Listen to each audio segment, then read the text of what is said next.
হ্যাঁ WhatsApp guys, কি অবস্থা, কেমন আছো সবাই? আশা করছি খুব ভালো আছো আর আমি ভালো আছি। তো আজকে আমি তোমাদের কেরালার এই জায়গাটা একটু দেখাবো যেখানে আমরা থাকি। ঠিক আছে, কেরালায় দেখতে পারো কি সুন্দর জায়গা, পাহাড়ের উপরে থাকি। এই যে পাহাড়ে এই রাস্তাটা দেখতে পারো উঁচু, আর এদিকে পুরো নিচু ঢালু। আমি এখন দোকানে যাচ্ছি, দোকানে যাওয়ার পরে এই জায়গাটা দেখো কি সুন্দর, চারিদিকে নিচে কত নিচে গাছপালা, পাহাড়, ওই দূরে দূরে দেখতে পারো শুধু পাহাড় আর পাহাড়। তো এখানে কাজ করি আমি, আমার বন্ধু বান্ধব সবাই আজকে সাপ্তাহিক বাজার করতে গেছে আর আমি একাই আছি রুমে। আমি দোকানে যাচ্ছি, খেতে পেয়েছি কিছু খাবো, তার জন্য দোকানে যাচ্ছি। আর সকালে রান্না হয়নি, ওরা আসবে বাজার করে তারপরে রান্না করবে।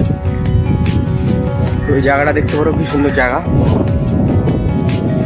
সেই আর এরকম বাড়ি একটা দুটাই যেরকম বাড়ি আছে, অনেক দূরে দূরে একটা বাড়ি। ওই যে দেখো তলায় একটা বাড়ি। তো কি সুন্দর এলাকা, কি সুন্দর জায়গা, সব চুপচাপ, বেশি লোকজন নেই এখানে। আর ওই দিয়ে কাজ করি, তো সেই লেভেলের জায়গা। তো চলো বাই, এতে দেখানো ছিল জায়গাটা, দেখলে ভালো লাগলো, ভিডিওটা লাইক করে দেবে। তো চলো বাই।